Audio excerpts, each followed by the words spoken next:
Hello viewers, இப்போ நம்ம 10ஆம் வகுப்பு கணக்கில் முதல் பாடத்தில் பயிற்சி 1.2ல் 5th சம் பார்க்க போகிறோம்.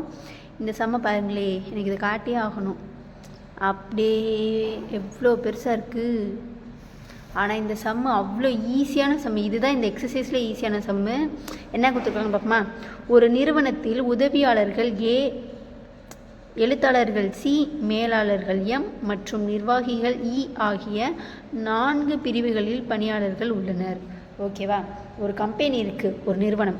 அதில் உதவியாளர்கள், எழுத்தாளர்கள், மேலாளர்கள், நிர்வாகிகள் அப்படின்னு சொல்லிட்டு 4 டைப்ஸ் ஆஃப் வேலை பார்க்குறவங்க இருக்காங்க. 4 விதமாக வேலை பார்க்குறவங்க இருக்காங்க. அதில் உதவியாளர்களை ஏ அப்படின்னு சொல்லிட்டு டினோட் பண்ணிக்கிறோம், எழுத்தர்களை சி அப்படின்ட்டு, மேலாளர்களை எம் அப்படின்ட்டு டினோட் பண்ணிக்கிறோம், நிர்வாகிகளை இ அப்படின்னு சொல்லிட்டு டினோட் பண்ணிக்க சொல்லிட்டாங்க. அதுக்கப்புறம் ஏசிஎம் மற்றும் இ பிரிவு பணியாளர்களுக்கு ஊதியங்கள் முறையே 10,000, 25,000, 50,000 மற்றும் 1,00,000 ஆகும். என்னென்னா, அந்த ஏ என்ற வேலைக்கு உரிய சம்பளம் 10,000, சிக்கு 25,000, எம்க்கு 50,000, இக்கு 1,00,000 அப்படின்னு வரிசையாக நம்ம பிரிச்சுக்கணும். ஓகேவா? ஃபஸ்ட்டு ஏவா, அப்போ ஃபஸ்ட்டு இருக்கிற சம்பளம் 10,000, அவங்களுக்கு 10,000. செகண்டு சினா செகண்டு 25,000, அவங்களுக்கு 25,000 சம்பளம். இப்படின்னு சம்பளம் கொடுக்குறோம் அப்படின்னு சொல்லிட்டாங்க. அதுக்கப்புறம் என்ன சொல்லியிருக்காங்கன்னா, A1, A2, A3, A4 மற்றும் A5 ஆகியோர் உதவியாளர்கள். ஓகேவா? அதாவது இது எதுக்காக சொல்கிறாங்கன்னா, மொத்தம் ஏ அப்படின்னா யார்? உதவியாளர்கள்னு சொல்லிட்டாங்க. ஸ்டார்டிங்லேயே அவங்களுக்கு எவ்வளோ சம்பளம் கொடுப்பாங்கன்னு சொல்லிட்டாங்க? 10,000. ஃபஸ்ட்டு ஏன்னு இருக்கா, அப்போ ஃபஸ்ட்டு 10,000, 10,000. அப்போ எத்தனை பேர் இருக்காங்கன்னு நம்மளுக்கு சொல்லலை, இப்போ சொல்கிறாங்க. A1, A2, A3, A4, A5. அப்போ 5 உதவியாளர்கள். ஓகேவா? அதுக்கப்புறம் C1, C2, C3, C4 ஆகியோர் எழுத்தர்கள். அப்போ 4 எழுத்தர்கள்.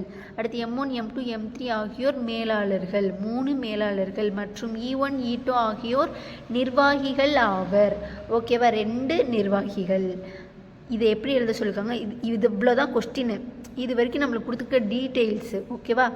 என்ன கொடுத்துருக்காங்க? எக்ஸ் ஆர் ஒய் என்ற உறவில் எக்ஸ் என்பது ஒய் என்பவருக்கு கொடுக்கப்பட்ட ஊதியம் எனில் ஆர் என்ற உறவை வரிசை சோடிகள் மூலமாகவும் அம்புக்குறி படம் மூலமாகவும் குறிப்பிடுக.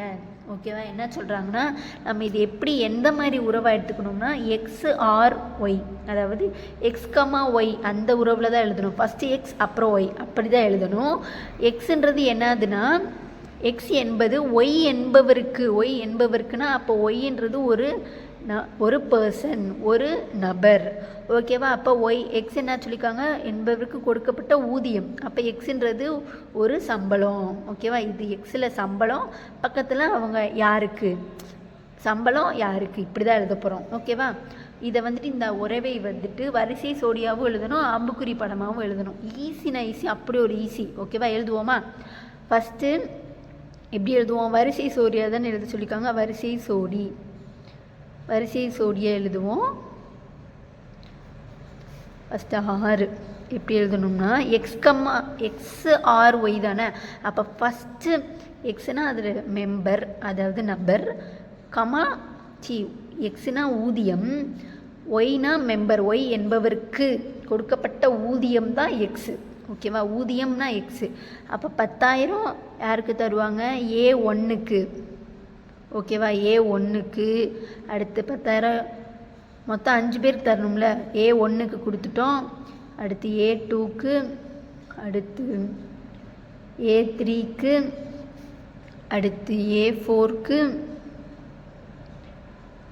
அடுத்து A5க்கு. ஓகேவா? மொத்தம் A1, A2, A3, A4, A5 இந்த 5 பேர்த்துக்கும் 10,000 சம்பளத்தை கொடுத்தாச்சு. ஓகேவா? அடுத்து என்ன சேலரி? 25,000 கொடுத்துருந்தாங்களா? அப்போ 25,000 யார் யாருக்கு கொடுக்கணும்? C1க்கு, C2க்கு, C3க்கு, C4க்கு. அதாவது 4 சீனா எழுத்தர்களுக்கு நம்ம 25,000 கொடுத்தாச்சு. அடுத்து கொடுக்குறோம்னா அப்படி நம்ம பிரித்து கொடுக்குறோம். அதை எழுத சொல்லியிருக்காங்களா அந்த மாதிரி எழுதுகிறோம். அதுக்கப்புறம் 50,000 யாருக்கு? M1 M2 M3க்கு 3 பேருக்கு. ஓகேவா? 50,000 M1 கொடுத்தாச்சு, அடுத்து M2க்கு, அடுத்து M3க்கு. ஓகேவா? 3 பேர் மேலாளர்கள் 3 பேர்த்துக்கும் 50,000 சம்பளம். அடுத்து 1,00,000. ஓகேவா? 1,00,000 யாராருக்கு? E1க்கும் E2க்கும் மட்டும். அதாவது அவங்க யார்? நிர்வாகிகள். அவங்களுக்கு நிறைய சம்பளம் தானே இருக்கும். ஓகேவா? இப்போ அவங்க 2 பேருக்கும் 1,00,000. இவ்வளோ தான் வரிசை சோடி. ஆரோ டயக்ராம் இப்போ வரைவோமா? அம்புக்குறி,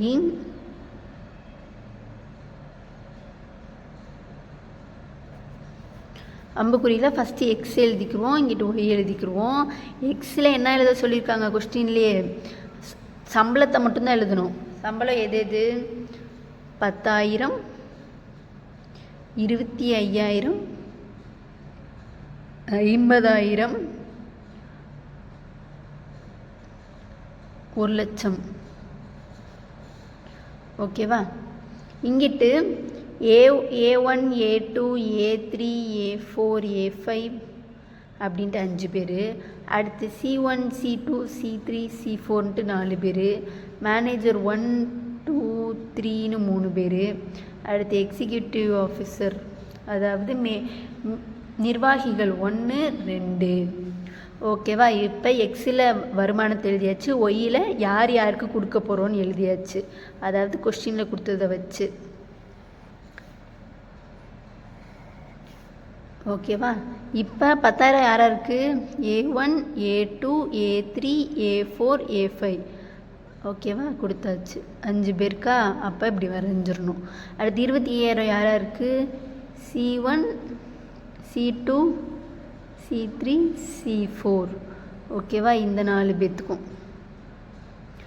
அடுத்து 50,000 யார் யாருக்குன்னா M1 M2 M3. ஓகேவா? இப்போ நான் கேவலமாக வரைஞ்சி வச்சுருக்கேன். நீங்கள் நீட்டாக ஸ்கேல் வச்சு வரையினாலும் வரையில. ஸ்கேல் வச்சு வரைகிறதுக்கு ஒன்றும் மார்க் தர போகிறது கிடையாது. இந்த மாதிரி சம்னா கொஞ்சம் இதை தள்ளி தள்ளி வரைஞ்சிட்டா நீட்டாக வரைஞ்சிடலாம். ஓகேவா? தேங்க்யூ ஃபார் வாட்சிங்.